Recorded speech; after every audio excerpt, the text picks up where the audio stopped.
Sledeča izjava poveljnika civilne zaščite Medvode je bila posneta po torkovi koordinaciji, ki je v času epidemije postala stalnica. Ja, moram reči, da torki so res pestri na strani občine Medvode oziroma zaščite in reševanja, ker že od prvega dne epidemije se vsak torek srečujemo na koordinaciji z vsemi direktorji in pa ravnatelji vseh javnih zavodov v občini Medvode, policijsko postajo in prediskutiramo zadeve za nazaj in pa mogoče se pripravimo za naprej. Tokratni koordinaciji je sledil še poseben sestanek z ravnatelji osnovnih šol in vrtca Medvode. Kajti pred nami vemo, da je lockdown Slovenije, to se pravi delno ali popolno, kakorkoli že zaprtje javnega življenja. Vse to potegne pa za sabo tudi organiziranje dela vrtca in pa osnovnih šol.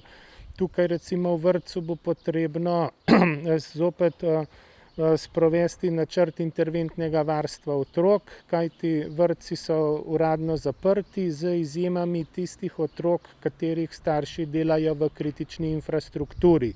Navodila ministrstva so bila tokrat jasna. Velja le izjava delodajalca, da so starši res zaposleni v sektorjih kritične infrastrukture. Za kritično infrastrukturo pa veljajo sektorji energetike, prometa, prehrane, preskrbe s pitno vodo, zdravstva, financ, varovanja okolja ter informacijsko-komunikacijskih omrežij in sistemov.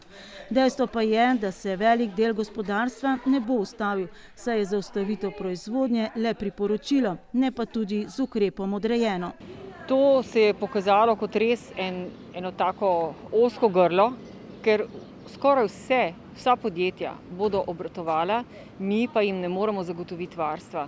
In naše mnenje je, da bi vrtci morali ostati odprti, tako bi se vse vedelo, kje so otroci v vrtcu, kje so otroci v šoli, starši so po službah in bi bilo mogoče veliko bolj zagotovljena ta varnost v tem času epidemije, kot pa tako, ko se ne bo vedelo, kdo bo lahko otroke čuval, starši bodo po službah, vsi bodo v stresu, tako da je to res zelo neugodno v tem času, da je prišlo do zaprtja vrtcev.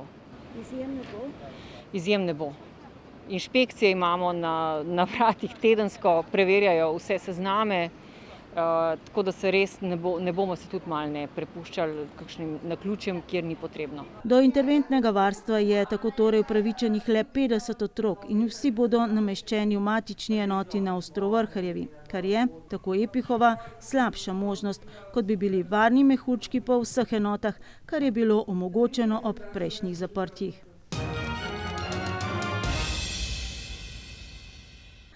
Zaradi šolanja na daljavo in zgolj interventnega varstva otrok je potrebno ponovno organizirati tudi možnost brezplačnega toplega obroka za vse upravičene.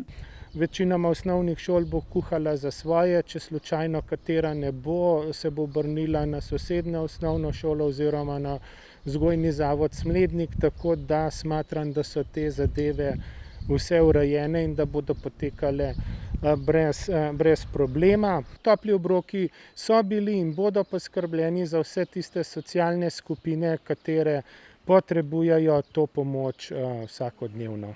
V tem času pričakujejo tudi več klicev na center interventne oskrbe, kjer opravljajo brezplačno dostavo iz trgovin in lekarne, bodisi za starejše, obolele ali osebe v samoizolaciji. Sigurno se bo naredilo to, da vsi ne bodo mogli ta teden iti v trgovino, predvsem starejši ali pa lekarno.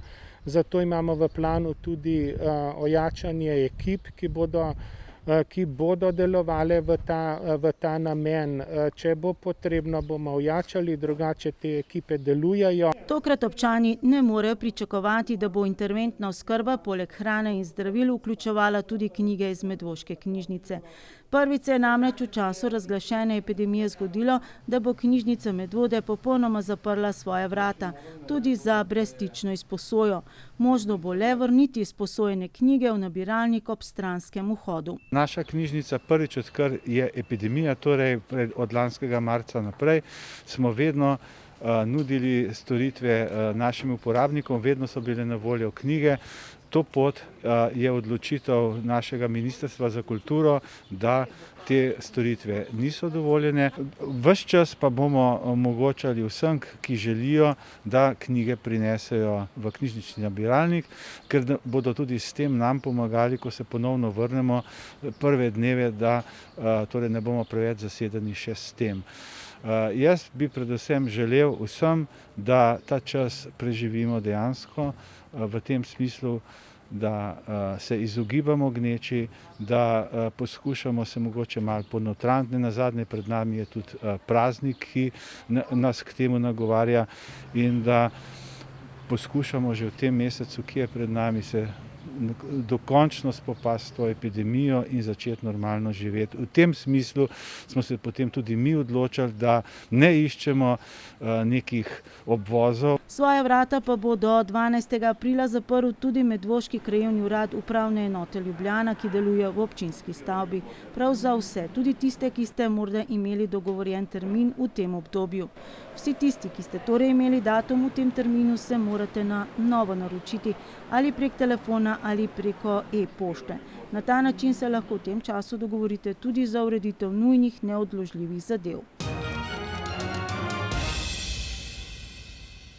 Ker si občina in civilna zaščita Medvode prizadevata za čim bolj normalno življenje, je padla odločitev, da tržnica in zbirni center, s katerim upravlja občinski režijski obrat, do nadaljnjega ostaneta odprta.